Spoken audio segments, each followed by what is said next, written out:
Okay, then we'll go here. 3, 2, 1. Hey, welcome back, everybody. Jeff Frick here, coming to you from Running Remote in Austin, Texas. I'm not in the home office. I'm not in the home studio for this very special edition of Work 20XX. I was super excited to get together with the folks from Running Remote, and they were so gracious to invite us down to talk to the leaders that are here, because this is ground zero for the future of work. Because like I said before, things that are effective in helping run remote teams are the same types of behaviors and processes and procedures that help you run any team, whether they're hybrid, distributed, remote, on-prem, whatever. So we're excited to have one of the organizers of this thing to give us kind of the rundown. My next guest is Liam Martin, the co-organizer of Running Remote, and he's been the MC. He kicks off every day. He closes every day. So Liam, great to see you.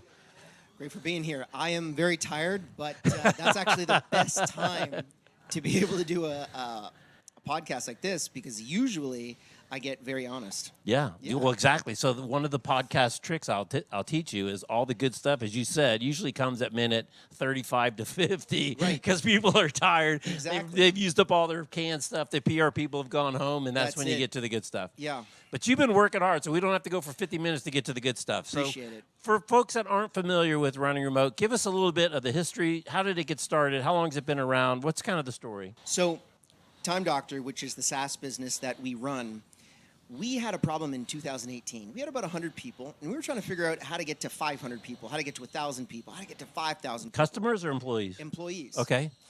And there was a lot of content on how to hire a virtual assistant or how to become a digital nomad, but there was very little content on how to build a billion-dollar business. And I had a couple buddies of mine from companies like WordPress and GitHub and GitLab, and they were doing it, right? They were building these massive businesses remotely. But there was very little content out there about that particular subject. So I turned to Igor, who is now the other co-organizer of Running Remote, and I said, well, why don't you stop doing what you're currently doing in marketing, and let's have a ready, fire, aim philosophy, which is we'll book a venue, and in 9 months, I will fill that venue up with as many of these friends that I had built a relationship with over the past, I've been doing remote work for almost 20 years now. And it was great. We ended up with about 250 people for that very first event, and we've been doing it since 2018. Obviously, COVID, there were a couple years that we weren't doing it in person, but we're back to in person, and it's so great to be able to get back to an in-person event. A lot of people actually have been telling me that when they're going through immigration to try to get in for the event, and they explain to the immigration officer, I'm going to a conference about remote work. They're like, what do you mean, a conference about remote work? But it makes perfect sense, because a lot of people know that in remote first companies, we have company retreats. So we bring everyone to one particular place once a year, twice a year, that kind of thing. Right. And we see this as that for business leaders that are running remote organizations. Where's their company, where's their retreat where they get to go to really kind of collaborate with those other remote founders to be able to figure out how to continue to build and scale their business. Yeah, I love that framing, and you can certainly see the validation of it if you just go look at LinkedIn right now. Of all the people, all these people have a strong relationship, and none of them live anywhere near one another. So to finally come together and kind of, I don't even want to say cement, because the relationships are already real, but to really tie them together, face to face, and be able to touch and hug and give a handshake and share a meal, really just makes it even that much stronger. Yeah, there's people that have said, there's like 10 people that I've known for 3, 4, 5 years remotely, digitally, and this is the first time that we've met in person. Right. Which is so cool to be able to create that type of connection. It just reinforces the community. And for us, our mission is we want to empower people to work wherever they want, whenever they want. Regardless of whether or not you're an employer or an employee, we think that that makes the world fundamentally better.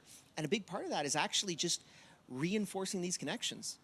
Turning it from hey, I might have, the podcast on Zoom is completely different from in person. Right. And you probably are recognizing that today with doing all of these different podcasts, is it just feels different. It has that extra kind of just intimacy that you don't get with a virtual environment.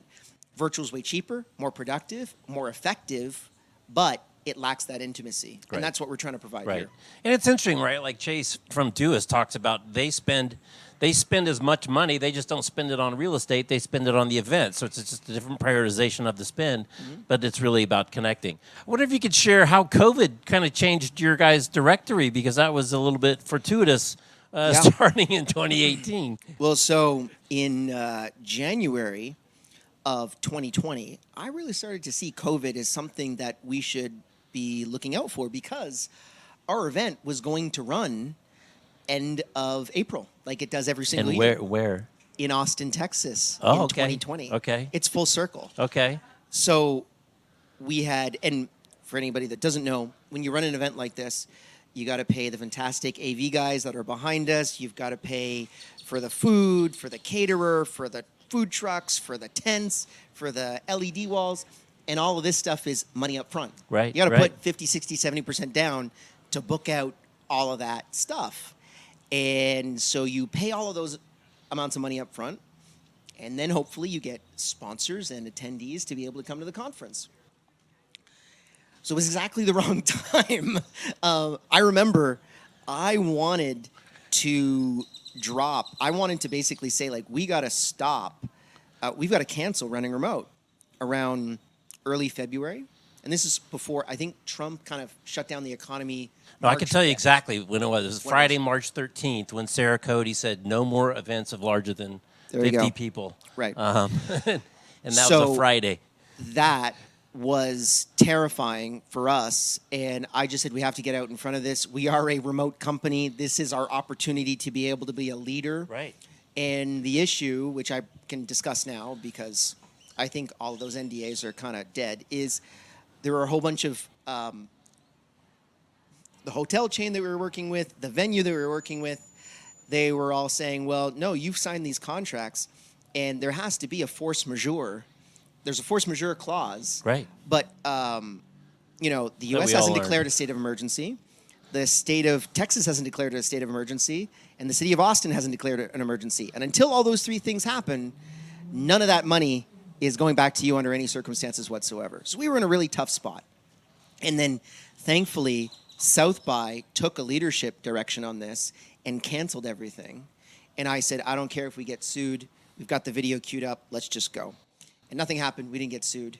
But we did lose about $250,000 right. in lost revenue that we really couldn't get back. But thankfully, the attendees and the sponsors, every single sponsor that we booked, said, no problem, let's just push it into the future. And I think out of the 300 tickets that we had booked, 2 people asked for a refund. Wow. Everyone else said, just hold don't worry about it, hold it, and that's what kept Running Remote up and running. That says something about the community in a major way. Yeah, it was, if we hadn't had that, we would have been screwed. Right. And then actually, 3 months later, we, or 1 month off of the date that we were supposed to run Running Remote, we ran a virtual event. And that ended up having over 6,000 people that came to it. Nothing like that existed before in terms of virtual events. And we had this really cool feature. It was like a chat roulette for video. So you'd push a button and you'd be randomly connected to someone for 5 minutes. After the entire event was over, which ran for 2 days, that video roulette ran for another 12 hours. People were just, and I think it was just COVID, right? It was we were 2-3 months into COVID. Right. And people Everyone's are just like, I want to connect crazy. with human beings.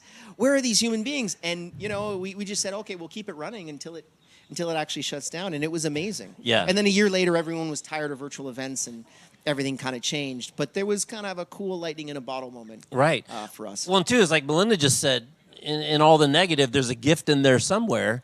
And the gift was, normalization of remote work, more acceptance of remote work. You've got a young group of kids growing up now that have not known anything different. Yeah. They graduated from college during COVID and stuff. So in a sense, I guess it was more of a blessing than a negative in the long term. Yeah, and Running Remote did not do well. We lost a ton of money. But Time Doctor, my SaaS company, which was a workforce analytics tool for remote teams, we grew 220% in 2020. So it was, we were holding on with our fingernails. It was, the first 6 months of COVID, we had this, it was let's not pay attention to anyone that has less than 1,000 employees. And previously, if someone came in that had 1,000 employees, you had me for the day. Right. And it was just a complete reordering of where technology was. One other thing that was hilarious is there was a fund that was born out of running remote called Remote First Capital, run by Andreas Klinger. It's still run now by him. Andreas was the CTO of Product Hunt, which is kind of like Reddit for tech startups. Okay. And it was a $2 million fund, was fully deployed in December of 2019, and the thesis was investing in the remote technology stack. So all these $10 million valuation companies turned into $4 billion valuation companies overnight in 3 months. I mean, the absolute perfect black swan event, Right. which was amazing. And that fund, I think, was not even paper returns, like actual concrete returns up until this point. I mean, Fund 1 is 4 or 5 years old, has done amazingly well. Right. It's funny that you tell that story. I can't help but think back to 1996 when the web was just going for enterprises beyond just web pages. And I had a friend that worked at, all the digital agencies, the first one, Scient and Viant and all these guys in downtown San Francisco. And I was begging my buddy to help us with our e-commerce site, begging my buddy. And this was a very well-financed startup by Intel and SAP. And he's like, Jeff, I have like pages of paper falling out of my fax machine all day long. Unless you're ready to write a monster check up front now, I'm sorry, I love you, but I'll talk to you later. So I mean, just one of these crazy, super demand bumps in the curve moments that they do come every now and then, and it sounds like you're in a good position to take advantage. Yeah, and I think right now we're really kind of entering, and probably you've seen this over the last 2 days, the age of AI and work. And that's that next big wave that I think everyone's really going to pick up on. And fundamentally, when you look at AI and work, remote is absolutely critical inside of that particular process, right? When you have global talent, global talent utilizing artificial intelligence is just such a huge, it's almost going to be like a Cambrian explosion of new companies and new organizations and new ways to work that I think are fundamentally going to add up to one word, which is freedom. More freedom for everyone to be able to work however they want, whenever they want. And the other interesting thing Brian Elliott talks about a lot, he was the first one to kind of surface it, is that in terms of the management behaviors, attitudes, best practices that enable people to be successful in remote work are the exact same attitudes, behaviors, ways of managing that will help people be successful in getting their teams to implement AI. Yep. It's the same thing. It's risk-taking. Yep. It's measuring the right objectives, et cetera. So it's almost a perfect storm of taking these skill set now and applying them to this next new big giant wave. Absolutely. Cool. And especially when you already have the beautiful infrastructure of saying, well, I'm not going to hire the best person in Austin. I'm going to hire the best person. Right. And that's such a huge advantage when you layer on AI on top of that, right? Someone that can use AI effectively is probably 10 times more effective than someone that can't. Right. Okay, so we're all getting out of time. We're coming to the end. 2 days. Great show. Give a quick plug for next year. Next year, same time, same place. Well, that makes it easy. We're going to be doing it in Austin, Texas, yet again.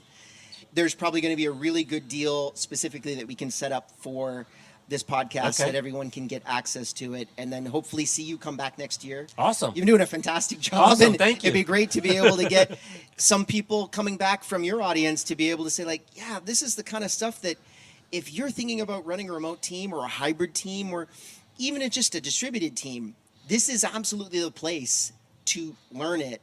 And it's never been easier, particularly for North Americans, because this is really the first time that we've done it in the U.S., and we've loved it up until this point. Great. Well, congrats again on a great event.